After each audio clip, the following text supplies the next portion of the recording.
Lieutenant, your agency released a video of the amazing rescue of two children being trafficked. Tell us as we watch this video. Wow, this is crazy.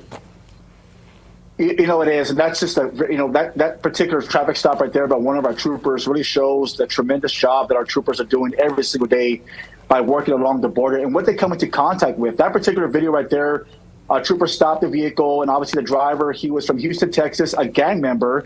And as you can see in the video, it was a very chaotic scene. You have multiple events taking place. You have people fleeing from the vehicle. At one point, when the trooper tries to apprehend one of the illegal immigrants inside the vehicle, that illegal immigrant starts to fight against the trooper. He was able to control him along with the driver. And then, of course, you see there, he sees two children that were being smuggled in the back of that vehicle. The people that fled from that vehicle, they were not related to these children. These were unaccompanied children, a 7- and 9-year-old. They were going to be smuggled to Houston, Texas, and then from Houston, Texas, smuggled to California.